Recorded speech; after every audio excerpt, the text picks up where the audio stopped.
Canon. If you're a fan of Sonic the Hedgehog, then you've probably heard the term before, often more than most other franchises. And every time that I go to take a deep dive into this series in regards to the story and characters, I find myself having to double check everything against this one word. Right from the beginning, Sonic's world had lore baked into it, but how it was interpreted in different regions or different forms of media was wildly different, which isn't unique to Sonic, but caused a problem when all of these different worlds began to fuse together. Welcome back to Loops and Lore. I'm Ben, and today we have a very unique subject to discuss: the Sonic story canon. What is it? How does it work? Why does it even matter? And finally, once you've got it all laid out, I'm going to shatter it. Or at least your viewpoint on it. First, let's talk about the word itself.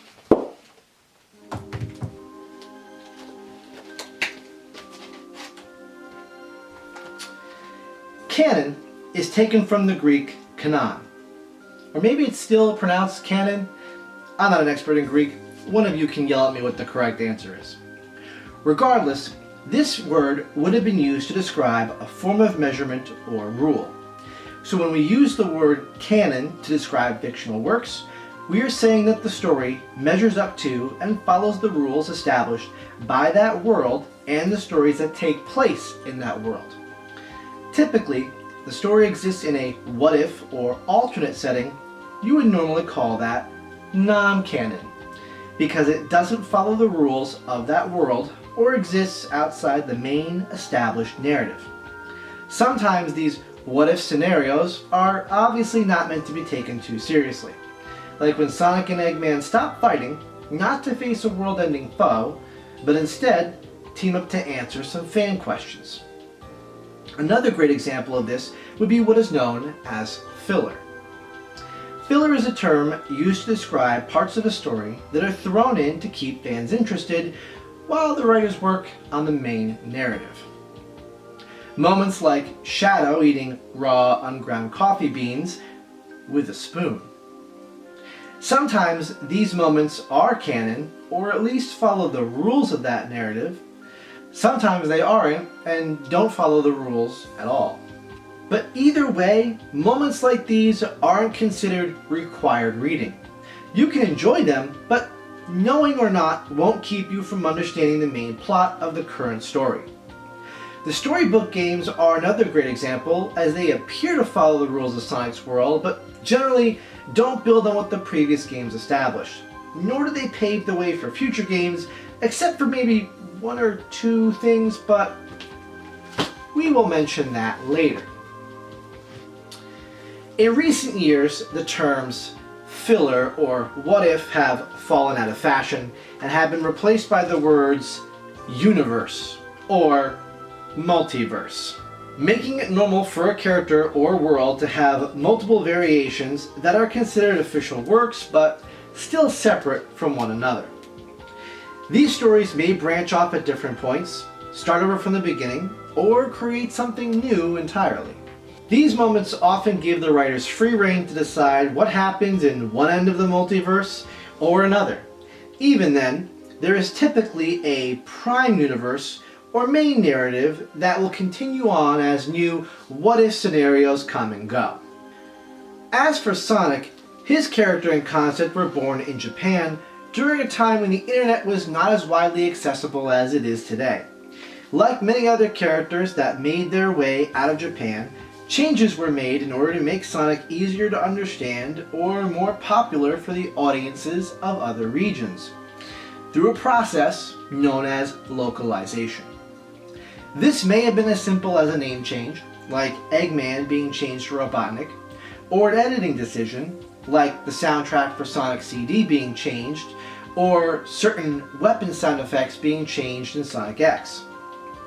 Opinion of some of these aside, localization is also the reason we get English dubs of Japanese cartoons, for those of you who don't like subtitles or prefer to enjoy a piece of media in their native language. So while localization may not always sound like a good thing, it's not entirely bad. However, some changes were more extensive, like the ones made to Sonic's World in order to create SatAM or the Archie comics, both of which deviated heavily from the source material. And even those worlds had their own variants. Sonic Underground exists in an alternate version of SatAM's world, and the Archie comics also branched off from SatAM to become a separate narrative of their own, at one point needing to be reset in order to fix a variety of issues with the world building and story. This has caused many readers to refer to events from this comic as being post or pre-Genesis Wave. This meant that your impressions with the Freedom Fighters could be radically different depending on how and when you first discovered them. Then there's the Sonic of the UK, otherwise known as Fleetway Sonic, or Sonic the Comic, which is in a different world entirely of its own, though its approach is a bit more in line with Archie in comparison to the story of the games. As time went on and the internet became more accessible, Sonic fans from all over the world began discovering not only changes made due to cultural differences or mistranslations, but entirely different interpretation of the character and worlds. Sonic the Comic featuring a much more sarcastic and rude version of the character, even compared to his more slapstick version in Adventures of. Neither of which would totally match the Sonic of the games, particularly in the modern era, causing fans to wonder which Sonic was, or is, the real one. Even in Sonic Prime, the only animated show to be confirmed as canon to the games, we see a Sonic who often acts differently than the way he does in-game. Now, this could be explained by what Sonic is going through in this particular adventure, but it's still jarring and furthers the divide between what is or isn't canon, even amongst media that is stated to be canon. And that's not even touching on the question of, does something take place on Mobius or Earth? And are they the same place or entirely different dimensions? To be fair, the games didn't help with this problem either, and have been the subject of many narrative and tonal changes, leading to some being labeled as questionable, if canon at all. And a prime example of this is Sonic CD. The game has a completely different tone to it than the rest of the classic adventures. Robotnik is scaring away animals, capturing plants instead, and rather than attempting to build a base of operation, is trying to terraform Little Planet into one. Then there's the time travel element. Failing to go back in time and destroy the robot generators results in each boss battle occurring in a disturbing bad future that looks like something out of a post-apocalyptic nightmare. Less theme park and more cyberpunk. But if Sonic does stop Robotnik and creates a good future, Little Planet is still changed, but this time into a world where nature and machine exist in a strange utopian harmony. A theme that contrasts the rest of the games, where nature and technology are almost always at odds. As amazing as CD is, much of what it brings to the table is left behind in the rest of the numbered games. From the time travel, Super Peel Out, and even Amy. This combined with the game originally releasing only for the Sega CD console and separate from many classic collections caused many to assume that it wasn't canon to begin with, erased itself due to time travel hijinks like we see in 06, or was simply retconned, a term that we will tackle later. Fears that CD wasn't canon were relieved once Sonic Adventure directly referenced it multiple times. However, trying to convince the other kids on the playground that Sonic had the ability to generate 1.21 gigawatts and travel through time would have been very difficult in the early 90s. Further complicating things was the US manual for CD, which specifically refers to Amy as Princess Sally, something that wouldn't be corrected for many years. This was done intentionally by Sega America at that time to try to build a more narrative connection to the games, but must have been very confusing for Sonic fans at that time, since SAT-AM had hit the air just a month before CD's original release. Though CD would be later declared as canon, its exact placement in the timeline was only officially confirmed when Origins came out in 2022, 30 years after CD's original release. Talk about a time skip. Speaking of Origins, CD's exact placement in the timeline wasn't the only thing that Origins confirmed. It also confirmed 2 locations as also being canon to Sonic's world. Flicky Island from 3D Blast, and Eggman's Vego Fortress from Spinball. Both locations can be seen in the main Game Select menu of Sonic Origins. 2 more instances of something that was thought to not be canon, but later confirmed to be. But the classic era confusion wasn't just limited to the games. Adventures of is obviously not meant to be taken any more seriously than it takes itself. Sharply contrasted by SAT-AM and its what-if counterpart, Sonic Underground.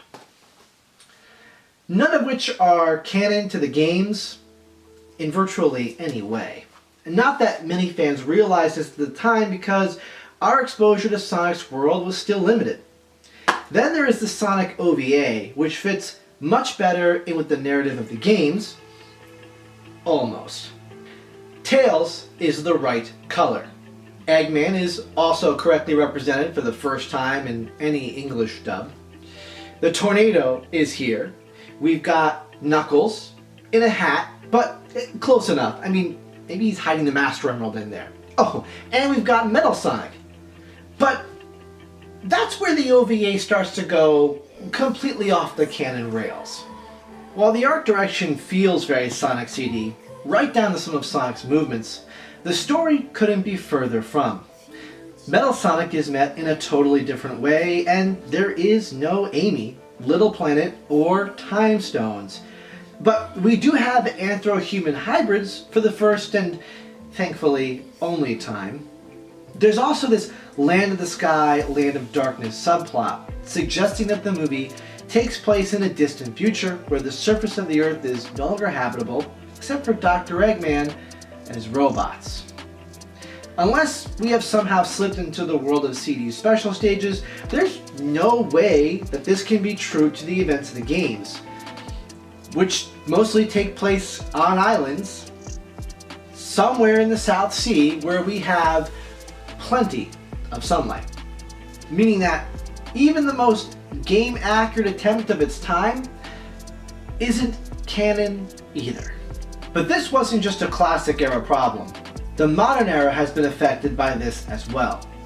Many of Sonic games released for the Game Boy Advance had questionable value or effect to the story, other than introducing 3 characters who have only made very minor appearances since, if at all, making fans also wonder if another handheld title, Sonic Battle, was canon or not.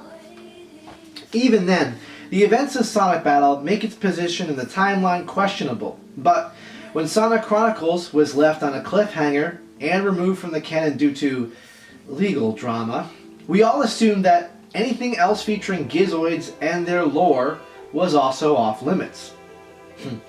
Until the teaser for Dark Beginnings was released, and we all collectively lost our minds over Emerald appearing for the first time in the main narrative in 21 years. With SEGA confirming Sonic Battle to be part of Shadow's story, taking place after Shadow the Hedgehog. The storybook games were also thought for some time to not be canon until Secret Rings was referenced in Sonic Generations. As for Black Knight, I think we can say that Sonic, skillfully using a giant sword in Frontiers to cleave Knight in two, that would have made Caliburn very proud. There's other titles that have recently been confirmed to be part of the canon, like Sonic Shuffle, of all games. Honestly, at this point, SEGA should just confirm Nights into Dreams to be part of the Sonic canon. We've referenced it enough times, let's just make it official. But already you should start to get the idea that just because something was canon yesterday doesn't mean it will be canon today, or that it won't be canon again in the future. And this concept exists in all forms of Sonic media. Just because something is only canon to a TV show or a comic doesn't mean it can't join the game canon later.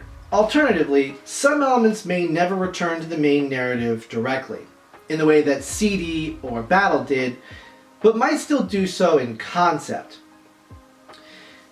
SAT-AM may not exist in the main narrative, but Forces is all about Sonic & Co. leading a rebellion of freedom fighters against Eggman after he conquers the world. A major plot point of both SAT-AM, Underground, and Archie, as well as Fleetway. Sonic Frontiers provides a lot of background to the lore of Sonic's world, opening up more doors than it appears to close, but also gives us a look at an advanced civilization that was wiped out long before the Echidnas, and providing a lot of backstory to the world these characters live in, following the footsteps of Sonic Chronicles, which attempted to do something very similar. And remember how we mentioned the Sonic OVA? While modern Sonic adventures certainly throw away any idea of this Land of the Sky, Land of Darkness subplot, as well as mostly human-animal hybrids like Sarah and her father, one element that did survive from this movie was the idea that Metal Sonic had the ability to make use of copied lifeform data and claim that there can only be one true Sonic. Something that was largely forgotten by the series until Sonic Heroes, which used this copy ability as the basis for the game's final boss fight. A fight that ends with Metal Overlord claiming to be the one true Sonic. But this whole "that's not canon" argument isn't only used on story beats, but also on other character traits. Sonic's love for chili dogs specifically was not originally a part of Sonic's character, at least not in Japan. He was always a fan of junk food, but not the chili-covered hot dog variety in particular.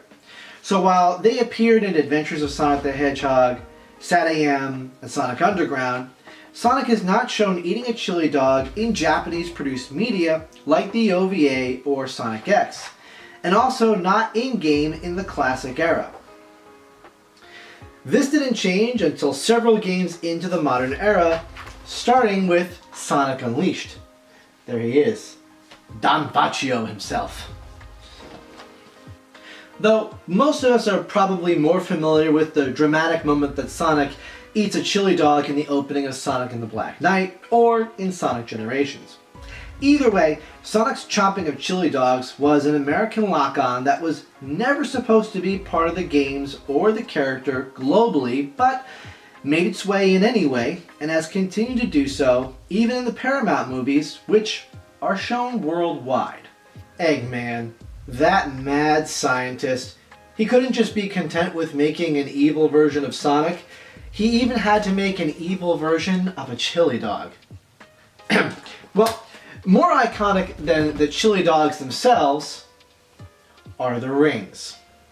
Though SEGA denies any form of currency to be canon in Sonic's world, which we will discuss another time, rings did have an interesting function of granting Sonic extra power and speed in both Sonic X and SAT-AM, which is really interesting because, again, Sonic X, unlike SAT-AM, was made in Japan first and then translated into English. I couldn't find any information to state if this is a direct reference or not, but it's interesting that the rings had this ability twice, especially when they don't work like that in game. Rings have served other purposes as well, like Superform Fuel, Special Zone Warp Gates, or replacing the Chaos Emeralds in Secret Rings. And in the Sonic Paramount movies, rings serve as an interdimensional form of travel used by all advanced cultures. And as long as a fawn named Tumnus never comes bounding out of one, then I guess we're still okay.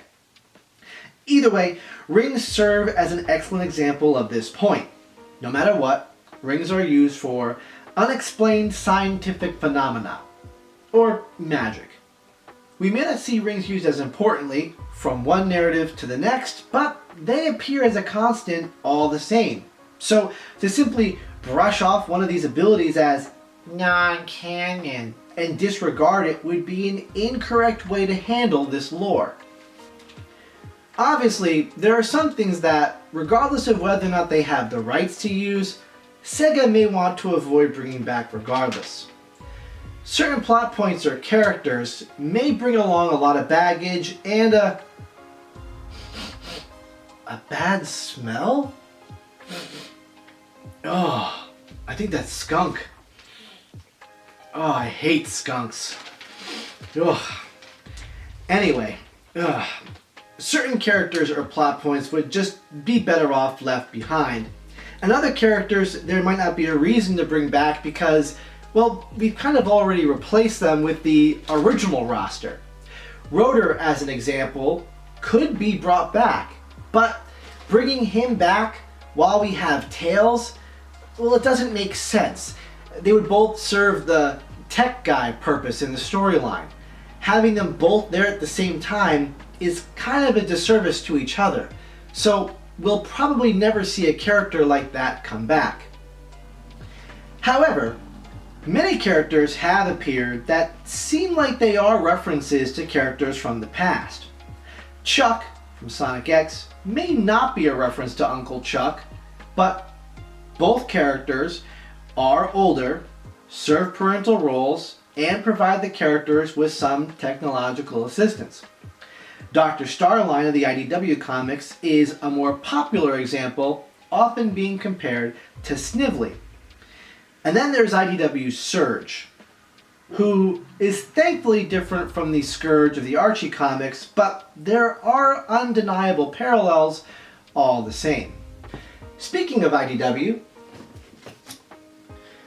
these comics exist in a very unique realm because, unlike other forms of Sonic media outside the games, they are considered part of the main narrative and are therefore considered to be canon. This has allowed Sonic's world to be explored in detail we don't often have time for in a high-speed action game. Some things that were not properly explained can be fixed through plot points of an ongoing story, while allowing us to see that certain characters are in fact alive and well, even if we don't interact with them in a game, which is certainly better than trying to cram all the most popular characters into one adventure and having them feel irrelevant, while also not leaving out characters that are less popular but still important to the larger fan base. However, while I have personally enjoyed the IDW comics and their stories, they are certainly not without their critiques. And while some elements are more than likely influenced by SEGA in order to set up future games or explain certain mysteries, it's important to understand that they could, either in part as a whole, be removed entirely. In fact, there isn't anything anchoring them to the game story-wise. And for those of you who are already typing away about Tangle, yes, she's mentioned in Sonic Frontiers. We know. But so is Styx. You know, the crazy third wall breaking badger who is from the most disconnected show in the entire canon, short of maybe Adventures of. In fact, I'm convinced that if we dig around in the files of Sonic Frontiers for long enough, we'll find a voice clip of Roger going, "Crikey, mate, I wonder how Maureen is doing, eh?" Look, I'm sorry, but it had to be said. Either way, the comics certainly give us much to talk about and discover, but that doesn't mean that IDW is immune to being unceremoniously cut in the same way that other non-game media has in the past. However, IDW's biggest flaw carries a bag that I think will be too heavy for the series to bear. And it's wearing green overalls. IDW Sonic, at least in terms of the more modern adventures, takes place directly after Sonic Forces. Then came Sonic Frontiers, causing many fans to wonder when the events in these comics would happen in relation to the events happening in the now newest game in the canon narrative. When asked about this, Ian Flynn, One of the comics writers, and a man you should become very familiar with if you're curious at all about the lore of Sonic's world, stated that fans would know when the comics had crossed that point. Myself and many other fans concluded that we would know, and that the most obvious solution to this would be an appearance from Sage. After all, Sage is the newest character in the game series who appears first in Frontiers. So seeing her in the comics would indicate that the comics had now caught up to that point in the game. But this presents a really big problem. Eggman in the IDW comics, or rather Mr. Tinker, already has a daughter, and her name is Belle. Belle's character isn't unique in the ever-growing number of rogue, sentient, non-organic life forms made by the man with the best mustache in all of gaming, but her story is still very different from that of Omega, Gamma, or General, or the other two lackeys for that matter. Belle was created while Eggman was suffering from amnesia after the events of Forces, and believed himself to be the handy and helpful Mr. Tinker. Belle is forced to go on a journey of self-discovery when she realizes that she was made by the mad scientist, making her an interesting character in her own right. However, how does Belle fit into a narrative that also features Sage? The idea of Eggman doting on his favorite little algorithm is adorable, but how can we enjoy the development of their father-daughter relationship, or the inevitable sibling rivalry with Orbot and Cubot, knowing that Belle has been left out? This becomes harder to stomach when you consider the timing. If Eggman experiences amnesia after Forces and temporarily becomes Mr. Tinker, then that would mean that he made Belle before Sage. This wouldn't just leave Belle having to deal with knowing that her father was evil, but that he replaced her. And that's dark, even for Ivo, but especially given his relationship with his own family. The character of Robotnik that's presented to us in the Paramount movies is presented as not just being eccentric, but also incredibly lonely, hoping to one day be enough, as he says in movie 2, and seeking to find family with his long-lost grandfather, Gerald, in movie 3, even to the point of being conflicted when Gerald wants to destroy the entirety of the world, including them. This plot point from Dr. Robotnik of the movie's background has also found its way into the games. In Eggman's logs in Sonic Frontiers, Ivo mentions some frustrations over the way his family treated him, saying that they were more focused on Maria even while he was right there.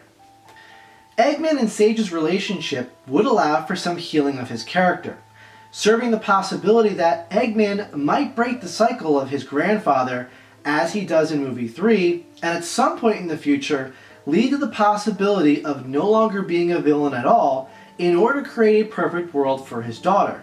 Not that we've ever seen nature and technology exist in harmony before,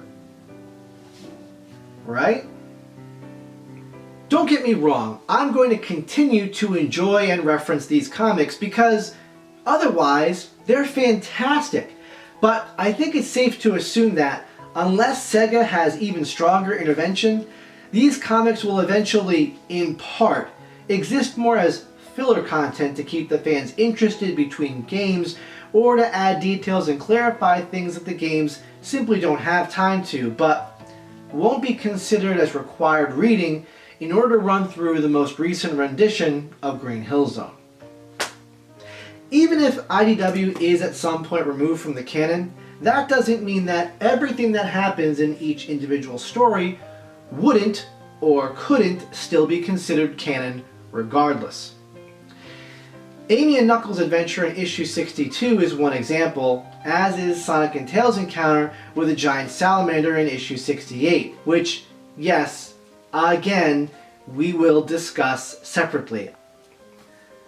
I feel like I've said that 1,000,001 times in this conversation. It's like, let's just add one more thing on there and see if we... Oh. Hey, look at that. Of course, once something is removed from the canon, SEGA isn't usually very quick to bring it back. However, one thing that has been removed from the canon that I think has a good chance to come back is, hear me out, the first season of Sonic X. When Sonic X came out, it showed Sonic and company getting launched out of their world and into a parallel universe after Eggman finally gathers all 7 Chaos Emeralds. While Sonic X may never have been intended to be canon to the games, the first 26 episodes could almost have been if Sonic and friends had gone back to their world after Sonic goes super and uses Chaos Control. It's mentioned multiple times that Sonic and company are from different worlds, and even though Chuck does know what the Chaos Emeralds are, he mentions that no one has seen them in a long time, suggesting that they passed from Chris's Earth to Sonic's and back again. Which, given how the Emeralds have bounced around from the Ancients to the Echidnas to the Sun Gazers and the others, this doesn't seem too far out of place. And to be clear, I'm not saying it's a perfect fit or that we should all start demanding that the first season be made canon. I'm just saying it's not as far-fetched as you might think. But Sonic X wouldn't be the last time that we heard that Sonic was from another dimension, as that was the official word for some time. Sonic lives in his own world and then sometimes travels back and forth to ours. This was the explanation as to why Sonic Adventure and Unleashed can exist in a world with humans, while other games see no involvement from humans at all. This was later clarified in an episode of Tales Tube, where it was stated that Sonic and Co. live on islands that are separate from humanity. So they are separate worlds in a sense, but not separate dimensions as we were originally meant to believe. Now, Tales Tube is just one of the many ways that SEGA has worked to give us some guidelines for how we are supposed to interpret Sonic's lore and define the canon. But SEGA also did something that would shake the fan base to its core. Saying anything controversial on social media can send shockwaves through any community, but this one takes the cake. The Chili Dogs, the Chaos Cola, the Chaos Emeralds, Time Stones, Soul Emeralds, Paradox Prism, the Zeddy Conch, any other things that you can think of, they took it in one single statement. Everything is canon. When an official SEGA account made this statement on January 14th of 2021, the fan base read it in disbelief. How on earth could all of it be canon? While this statement has been laughed at and dragged through the mud by many, from fans to writers alike, it's actually the best statement possible. Because in our world, all of these Sonics do exist, and they are all canon to their individual continuities. Sonic Prime, either by accident or intent, leans into this idea by having Sonic create a number of alternate worlds when he shatters the Paradox Prism. Which I don't even know if I want to touch this thing. While we see only a handful of worlds, it's entirely possible that even more existed beyond the void, and regardless of whether anything that happened in the show is ever revisited, I think its intention was to hammer home the idea of a Prime Sonic universe, a central thread from which all others are split from. But aside from just alternate realities, Sonic has explored time travel a number of times in the games, and while most of these adventures seem to resolve themselves, the long-term effects are not always clear. Did all of the Phantom Ruby's effects go away? Did nothing change as a result of the Time Stones? Solaris? Or the Time Eater? Could Sonic, meeting his past self in generations, have altered future events? Could forces have affected this as well? You could argue that generations restoring time afterwards may have erased Sonic, Tails, and Robotnik's memories as time healed, but did time heal all the way? Or were there scars left behind, and if so, are we even still in the original timeline? Yeah, you heard that right. Come on, you should have known I'd sneak a theory in here somehow.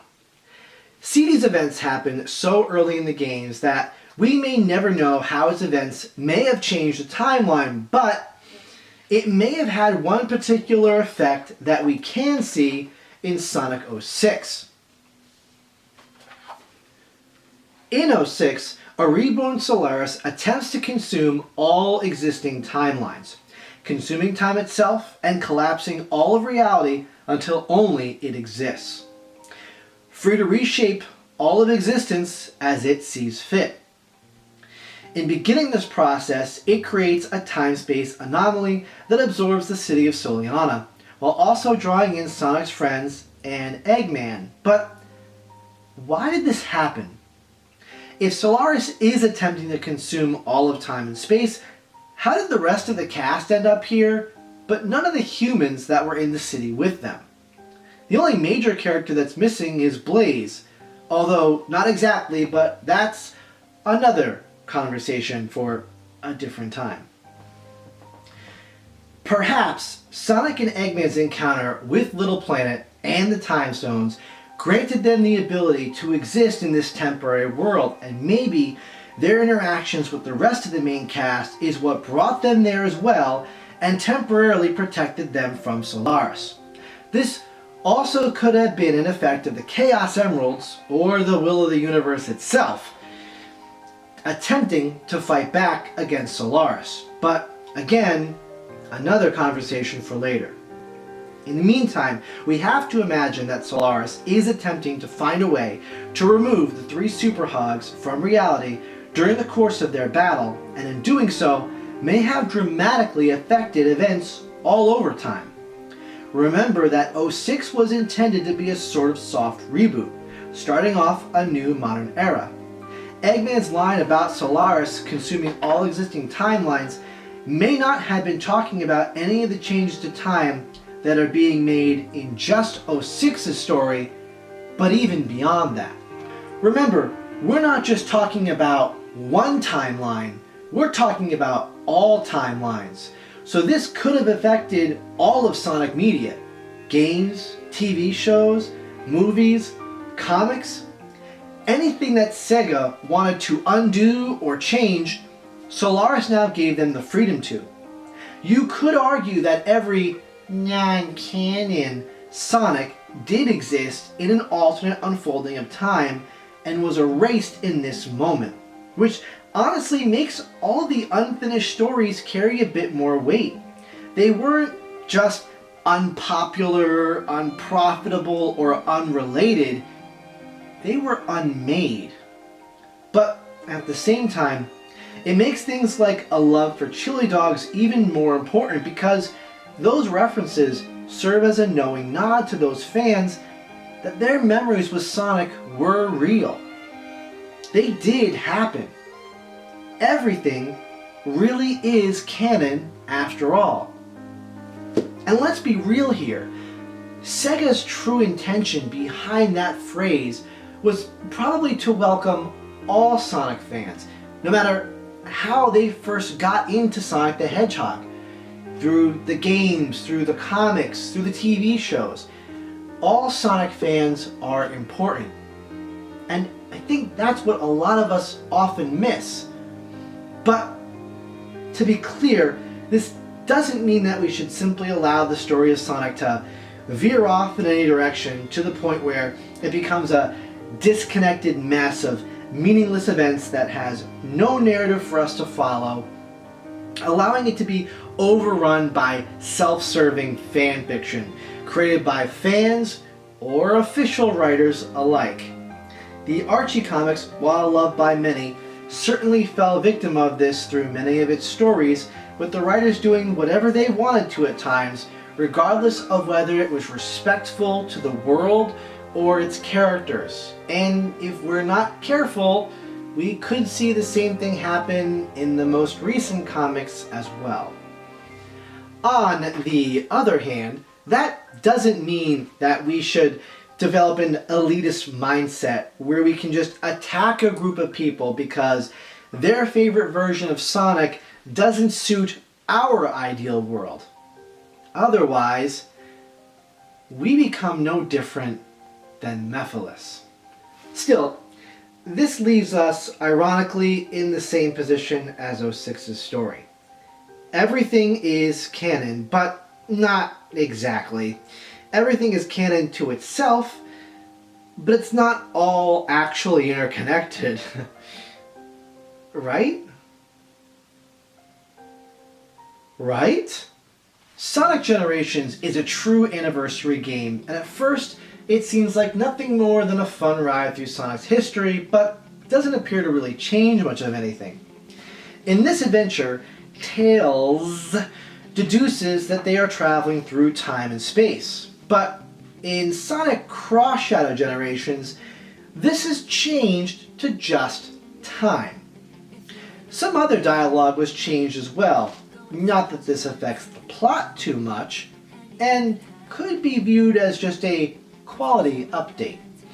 Or it could be that Cross Shadow Generations features the classic Sonic from the first game, all grown up as the new modern Sonic, with this Eggman being the Dr. Robotnik from the previous generations as well. At the end of both the original and remake, Eggman tells Robotnik that he will repeat these events, as if to acknowledge that yes, time will ultimately repeat itself.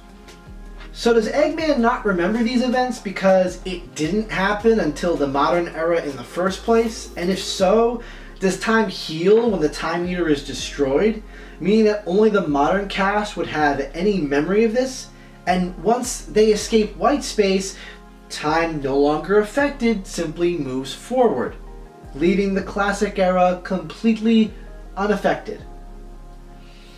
Tails seems to believe so, and the fact that Robotnik doesn't leave behind a life of evil to go get his teaching degree seems to indicate that Tails is correct. But what if classic Sonic, Tails, and Robotnik are still affected in some way, even if they have no memory of it, causing these slight deviations in the dialogue? Because if so, then each time modern Sonic gets to this point, time could be slightly altered, which would be so minor over time that even Tails might not catch on. These effects could spill over to affect forces, which doesn't just affect classic Sonic, but potentially changing the events of future games that may not have even come out yet. Meaning that, regardless of Solaris' actions, both past and future of Sonic could contain, well, a number of possibilities, which might provide another answer as to why Solaris' attempt to consume time didn't immediately erase Sonic and Company to begin with. They are at the center of a key event in time that is creating the limitless branches of reality that Solaris would need to attempt to erase. No wonder Mephiles' plan hinged on Sonic being the cause of Elise's tears. He probably feared that without ending Sonic, he wouldn't be able to win regardless. But this brings us back to the Time Eater. I'm sure many of us assumed that it was a strange negative wisp, but if it was, we would also assume that it would be purified by Supersonic, just like the Mother Wisp was at the end of Sonic Colors. And yet, it appears to be destroyed instead. The idea that a primordial being who could control time was just floating out in space, waiting for Eggman to stumble onto it, and that he doesn't even need to capture it, but rather it just obeys his will, it seems too easy. Instead, it makes more sense that this is a remnant of Solaris' consciousness that still contained a piece of his power, and was drawn to Eggman after the events of Colors. specifically where the wisps are corrupted by negative energy, ultimately destroying a large section of Eggman's theme park after it's consumed by a massive gravitational sphere. That's just the kind of event that attracts a wayward piece of consciousness from a superdimensional being that nearly achieved godhood, and may have even dragged it back into the present timeline specifically. So, why would it have allowed Eggman to use it no different than any of his robots? Well, probably because Mephiles would have wanted him to. We have to remember that regardless of whether or not we think Solaris was destroyed, this was an entity that existed beyond simply time and space. So the possibility that a small piece of it could have survived to continue on is more likely than it is to have not. Think about this. When Shadow battles Mephiles in Cross Generations, Mephiles states that he is going to defeat Shadow and restore himself to the timeline, and then cries out again that he wants to exist. This would only make sense if Mephiles can still perceive time and knows that he is in white space. Otherwise, if everyone else knew that they were repeating events from the past, Perfect Chaos would have had no reason to fight, and neither would Silver for that matter. But the fight with Mephiles is the one we really need to focus on, specifically that it happens at all, and what this tells us about how time works in Sonic's world, and shatters any closed-minded arguments about what is or isn't canon. If Sonic and Elise destroy Solaris' flame before it can split into Iblis and Mephiles, that would mean that Mephiles has been erased from existence and can no longer exist, which should wipe him clean off the slate. This doesn't undo his actions, as they help to lead to this point in the past where time will be rewritten, but would eliminate his ability to return. However, when the Time Eater opens up white space, we can see a version of Crisis City that should no longer be possible, as Iblis was also erased. Right? Well, not exactly. You see, time is fluid in Sonic's world. It's constantly moving, changing. The fact that Silver is present at all suggests that a cataclysmic event can still occur to drastically affect the future. After all, we don't yet know that events can't be changed again to lead us back to where we were to begin with. And if Eggman is trying to undo his past mistakes, he could create a future where he does defeat Sonic, preventing the Hedgehog from having visited Soliana originally, stopping his first meeting with Elise, and essentially rolling back all of their actions. If Eggman was to stop Sonic, as an example, at some point in the classic era, then none of the modern adventures exist, which again would undo the events of Sonic 06, and in doing so would also undo the destruction of the Flames of Disaster. This would allow Iblis and Mephiles to appear as they did in 06, even though that timeline should no longer exist. Just because the timeline was changed once doesn't mean it can't be changed again. Further proof of this concept, and a simpler illustration, exists in the time travel element of Sonic CD. We start each zone in the present, with Robotnik's plans already in motion, either because he was manipulating time to travel backwards, or simply because he arrived first. Either way, the bosses are fought in the future, be that bad or good, and only by securing all 7 time stones will you be able to secure a good future regardless, which can only be done as early as Quartz Quadrant, meaning that prior to this point, you could experience both bad and good futures, showing that time is still being affected by both Sonic and Robotnik's actions. Seizing one good future in just one zone is not enough to prevent Robotnik from still seizing control, and failing to gather the time stones can still leave the possibility of a bad future in Metallic Madness regardless. Stardust Speedway gives us a full representation of this with a major set piece in its second act that changes with each timeline. In the past, it's a Gothic cathedral. In the present, the cathedral has been torn down and replaced with the beginnings of something we saw a glimpse of in the wacky workbench. In the good future, a new building has been constructed on top of the base, but in the bad future, the massive statue to Robotnik is finished, looming over the city as Robotnik would Little Planet. Ivo has already started this process in the present. We cannot go back far enough to completely undo the changes he is actively making, but we can interrupt them and change the outcome. This wouldn't be possible in a world where time is pre-written.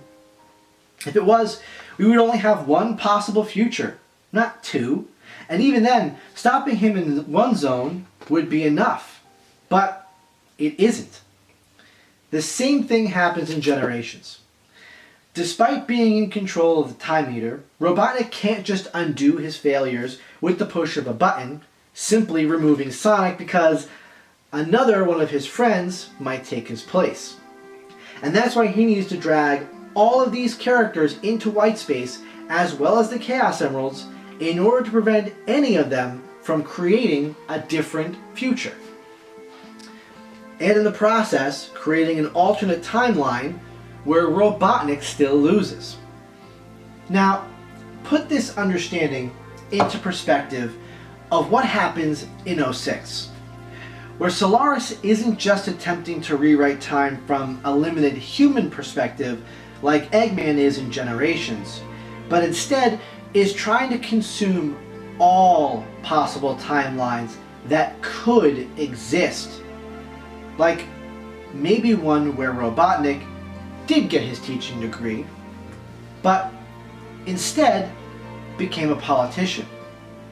Maybe he worked to conspire to create a royal family amongst the anthropomorphic creatures.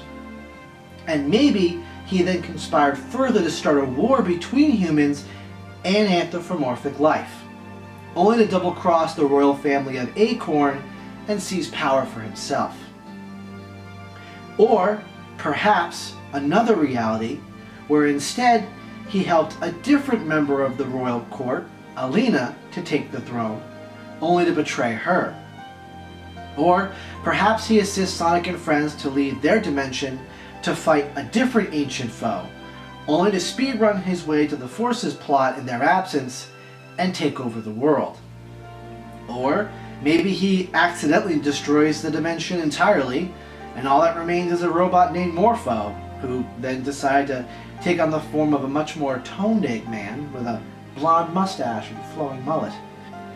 Or perhaps Eggman instead takes over humanity first, while anthropomorphic life retreats to the sky, leaving humans to be turned into robots instead.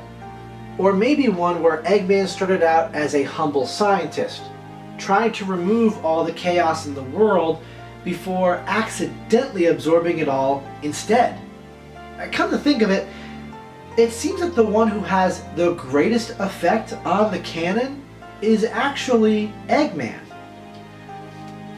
Little Planet, the Chaos Emeralds, Angel Island, the Dark Onyx, Chaos and Shadows Awakenings, the defeat of Black Doom in the end, everyone meeting everyone when they do, is all because of Eggman's actions, including the events that reawakened Solaris. So it would actually make the most sense that if a piece of Solaris did survive, it would seek out Eggman. Of course, maybe we're forgetting one additional timeline, where a photographer is trapped by a fire at an air show, only to be saved by a wind spirit who has taken the form of a blue hedgehog that sees her distress and shakes his finger at her as if to say, "Don't be scared. Smile. Just smile." Ironically, the only people who know of all of this are us and Mephiles. And just as there are multiple versions of Sonic in our world, there are multiple versions of Mephiles as well, bent on greed and selfish desires. threatening the existence of many possible timelines to create their own ideal world. Again, it isn't that we shouldn't protect and secure the canon so that these stories can remain faithful in both their retellings, continuations, and expansions, but we must do so without unfairly limiting the creativity that can only come from a world like Sonic's and ours. After all, the possibilities, the possibilities, the possibilities, the possibilities, the possibilities, the possibilities, the possibilities, the possibilities are literally, yeah, like the possibilities are never ending, or whatever. The possibilities are never ending, are literally never ending. The possibilities are never ending. Possibilities are never ending.